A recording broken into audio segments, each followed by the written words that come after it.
dari Yahya bin Ya'mar, dia berkata, orang yang pertama kali tidak percaya takdir di Basrah adalah Ma'bad al-Juhani. Kemudian ketika aku dan Humaid bin Abdurrahman al-Himyari pergi haji atau umroh, kami berkata, seandainya kami bertemu dengan salah seorang sahabat Rasulullah Sallallahu Alaihi Wasallam, maka kami akan bertanya kepadanya tentang sesuatu yang mereka katakan berkaitan dengan takdir.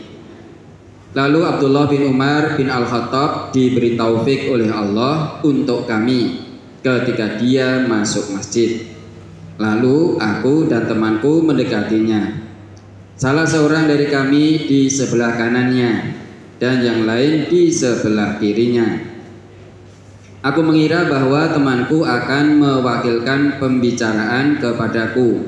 Maka aku berkata, wahai Abu Abdurrahman, sesungguhnya di daerah kami ada orang yang membaca Al-Quran dan mencari ilmu. Yahya bin Ya'mar menceritakan keadaan mereka, tetapi mereka menganggap bahwa takdir itu tidak ada, dan yang terjadi adalah sesuatu yang baru, yakni tidak didahului oleh takdir dan ilmu Allah. Saat Yahya bin Ya'mar dan Humaid bin Abdurrahman bertanya tentang takdir kepada Abdullah bin Umar bin Al-Khattab, sesungguhnya di daerah kami ada orang yang membaca Al-Quran dan mencari ilmu, tetapi mereka menganggap bahwa takdir itu tidak ada. Yang terjadi adalah sesuatu yang baru, yakni tidak didahului oleh takdir dan ilmu Allah. Mohon pencerahannya. 1. Apa saja yang bisa menyebabkan adanya anggapan bahwa takdir itu tidak ada? Yang terjadi adalah sesuatu yang baru, yakni tidak didahului oleh takdir dan ilmu Allah. Yang kedua, apa yang dimaksud takdir dan ilmu Allah dari penjelasan di atas, Ustaz? Adanya keyakinan pada diri manusia bahwa takdir Allah itu tidak ada, karena dia merasa yakin bahwa semua yang menentukan itu adalah manusia. Dengan apa? Dengan akalnya, dengan usahanya, sehingga tidak ada campur tangan Allah sama sekali. Ini biasanya pola pikir Mu'tazilah itu seperti ini. Sehingga semuanya berdasarkan atau dilandaskan dengan kemampuan manusianya, sehingga Allah sudah berlepas dari campur tangan. Jadi yang menentukan sesuatu untuk manusia, yang manusianya itu sendiri, bukan Allah. Ini salah satu munculnya keraguan, bahkan menafikan adanya takdir dari Allah, sehingga dia merasa punya akal, bisa berusaha, sehingga melupakan apa yang menjadi ketentuan dan campur tangan dari Allah. Maka ketika itu ditanyakan kepada Ibnu Umar, jawab beliau, jika kamu bertemu dengan orang itu, orang yang menolak ada campur tangan dari Allah,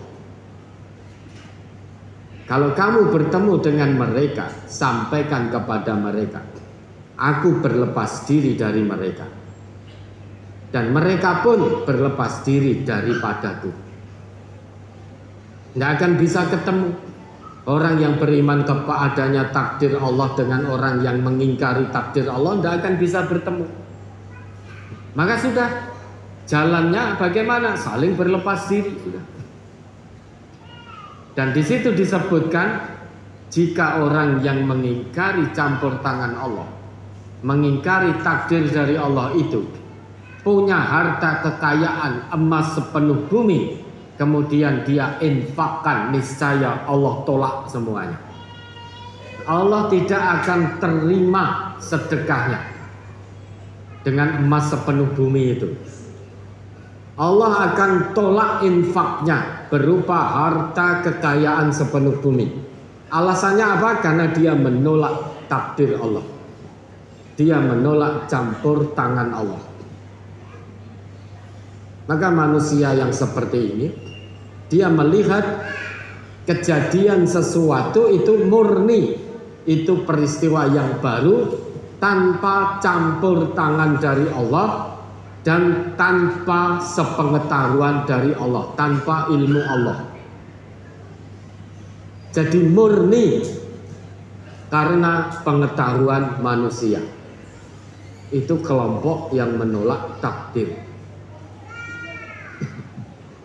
Padahal iman kepada takdir Allah, qadar Allah itu menjadi salah satu rukun iman. Ketika Jibril bertanya kepada Rasulullah, mal iman, ya Rasulullah, mal iman. Jawab Nabi kita, antu'mina billahi wa malaikatihi wa kitabihi wa liqaihi wa rusulihi wa tu'mina bil ba'si wa tu'mina bil qadari kullihi. Itu jawab Nabi. Yang namanya iman itu kamu yakin tanpa ragu kepada Allah, juga kepada malaikat-malaikat Allah, juga kepada kitab-kitab Allah, juga kepada hari perjumpaan dengan Allah. Yakin tanpa ragu, itu namanya iman. Juga dengan Rasul-Rasul Allah, juga yakin tanpa ragu dengan adanya hari berbangkit, juga yakin tanpa ragu dengan takdir Allah semuanya. Itu salah satu rukun iman. Hilang salah satu dari 6 rukun ini, hilang pula imannya. Lah kalau ada orang seperti itu bagaimana? Nasihati, nek ngeyel, bagaimana sikap kita? Wa'arid anil jahili. Tinggalkan, orang-orang jahil itu tinggalkan. Yang penting peringatan sudah diberikan, kemudian dia nolak bergudul, ya sudah, tinggalkan saja. Jadi orang yang tidak yakin dengan takdir Allah itu, dia meyakini sesuatu yang terjadi itu merupakan hal baru, tanpa campur tangan dari Allah dan tanpa sepengetahuan dari Allah. Itu maksud sesuatu yang baru dan tanpa ilmu Allah. Itu maksudnya itu. Jadi murni, tidak ada campur tangan dari Allah dan tanpa sepengetahuan dari Allah. Jadi murni, kejadian itu murni karena manusianya sendiri. Padahal yang namanya takdir itu salah satu rukun iman.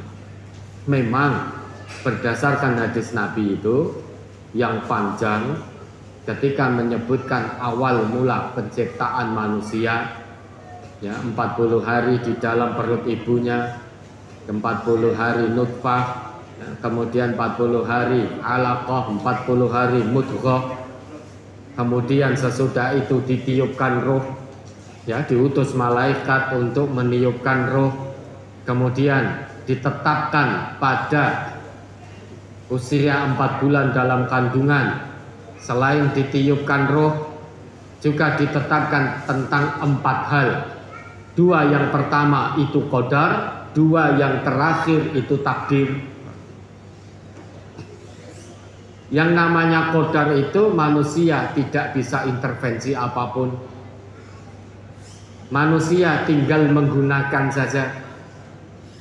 2 yang pertama itu terkait dengan ajal, bikatbi ajalihi wa rizkihi, tentang rizki.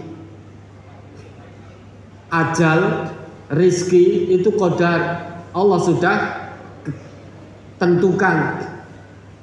Sudah Allah tentukan fulan ini sudah diberi waktu untuk hidup di dunia sekian lama, rezekinya nanti besarannya sekian, itu sudah ditentukan.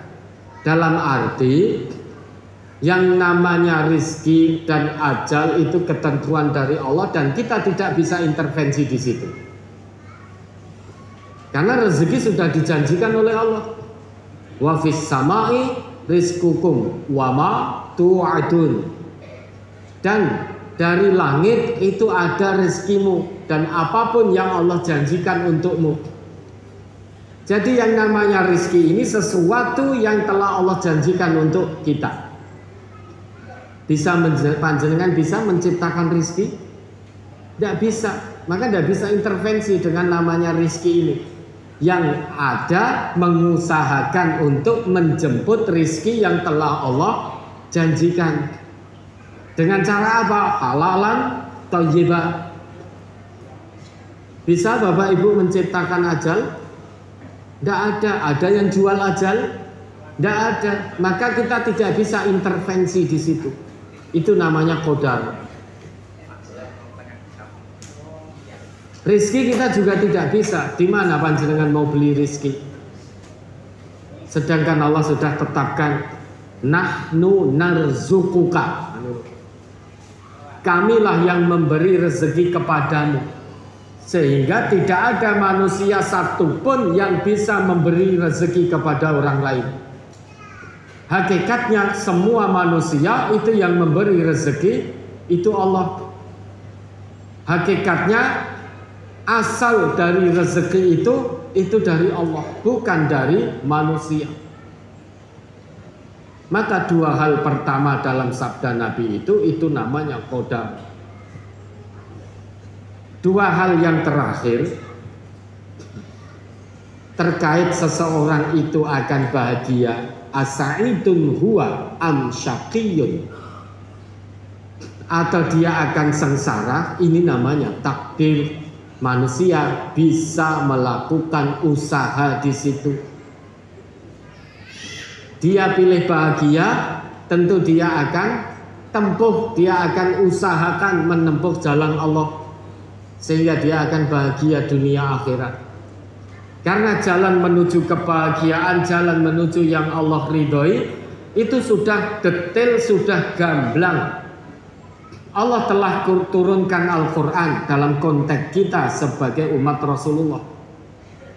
Allah telah utus Rasulnya menjelaskan isi Al-Quran sehingga jalan menuju kebahagiaan yang hakiki dan abadi itu sudah detail, sudah gamblang. Begitu pula jalan menuju kesengsaraan yang abadi itu juga sudah gamblang. Wahadainahun najdain. Kami tunjukkan kepada kalian dua jalan. Satu jalan sa'adah, satu jalan kesengsaraan, satu jalan kebahagiaan, satu jalan kesengsaraan. Mau menempuh mana silahkan. Lah, dua terakhir inilah namanya takdir. Dan di situ manusia bisa intervensi dengan cara melakukan usaha. Oh, saya tempuh jalan keselamatan. Terus secara istiqomah ikhlas karena Allah, selamat dia dunia akhirat. Pengen menjemput rezeki, dia menempuh usaha itu.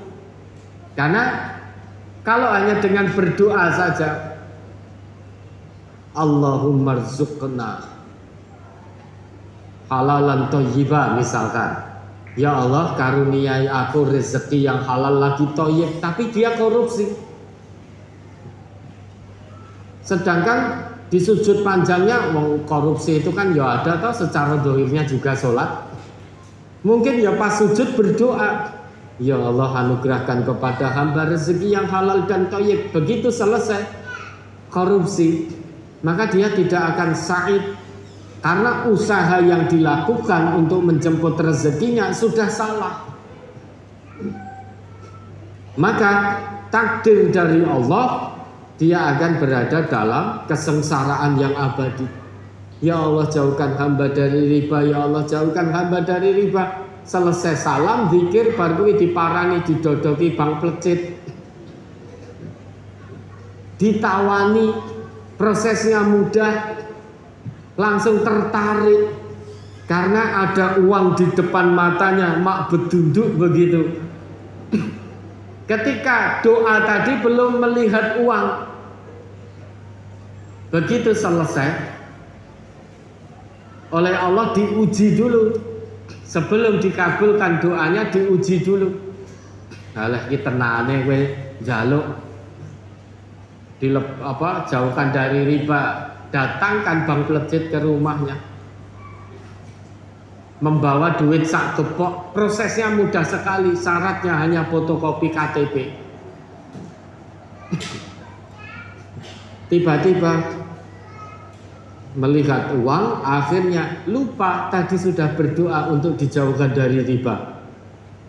Dia menempuh usaha jalan yang salah, maka dia tidak akan bahagia dunia akhirat, dia akan celaka dunia akhirat. Bukan berarti Allah takdirkan dia celaka, dia sendiri yang memilih jalan kecelakaan, karena sebetulnya dia bisa menghindari itu untuk kemudian menempuh jalan keselamatan. Tetapi kenapa dia milih celaka, dia milih korupsi, dia milih terus terlibat dalam riba dan lain sebagainya? Berarti dia mengintervensi dirinya sendiri dengan memilih jalan kecelakaan, kesengsaraan. Ya sudah, Allah tinggal iyakan saja.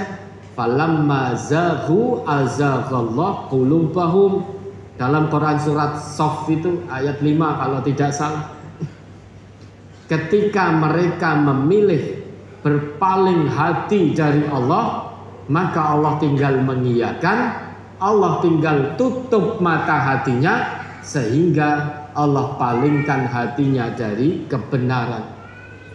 Itu namanya takdir. Allah beri kebebasan untuk hambanya. I'malu ma syi'tum, lakukan apa yang kamu sukai, pilih selamat, faman syaa falyu'min wa man syaa falyakfur. Kalau kamu memilih jalan keimanan, Allah akan ridhoi, turunkan taufik, diberi kemudahan, kemauan, kemampuan untuk meniti jalan kebenaran, itu namanya taufik. Diberi kemudahan, diturunkan oleh Allah berupa kemudahan, kemauan, kemampuan untuk beramal soleh, itu namanya taufik. Sehingga Allah meridhoi. Tapi kalau memilih jalan kekafiran, Allah pun juga iyakan, Allah akan palingkan hatinya dari jalan kebenaran. Bukan berarti Allah yang mentakdirkan dia celaka. Dia sendiri yang memilih kecelakaan sesudah jalan kebenaran, jalan kecelakaan gamblang dibentangkan oleh Allah. Dia memilih jalan kecelakaan. Ya sudah, nanti dirasakan sendiri akibatnya. Orang memilih jalan keselamatan, nanti juga akan dirasakan sendiri kenikmatannya. Itu namanya takdir. Ada yang bisa Allah beri kesempatan, kebebasan manusia untuk mengintervensi. Tetapi dua hal pertama tadi, manusia tidak bisa intervensi apapun selain hanya menggunakan apa yang sudah Allah janjikan sebaik-baiknya. Baik itu berupa ajal yang sudah diberikan, berupa ruh, nyawa, gunakan sebaik-baiknya. Kita tidak tahu kapan perginya ajal ini. Yang jelas sekarang kita dititipi nyawa, maka gunakan sebaik-baiknya. Dan rezeki sudah Allah janjikan. Kita tidak bisa mengintervensi yang namanya rezeki, karena rezeki ini mutlak dari Allah, bukan dari manusia. Manusia tidak bisa menyediakan rezeki. Maka jangan janjikan rezeki kepada orang lain. Manusia tidak bisa memberi rezeki. Ar-Razzaq itu Allah, bukan manusia. Namun kita diberi kesempatan oleh Allah berusaha di dua terakhir. Itu namanya takdir. Termasuk menjemput rezeki. Bukan menjanjikan rezeki, tapi mengusahakan untuk meraih rezeki. Menjemput rezeki yang telah dijanjikan oleh Allah. Itu qadar. Menjemput berusaha itu takdir. Rezekinya sendiri itu qadar. Ya, ada lagi.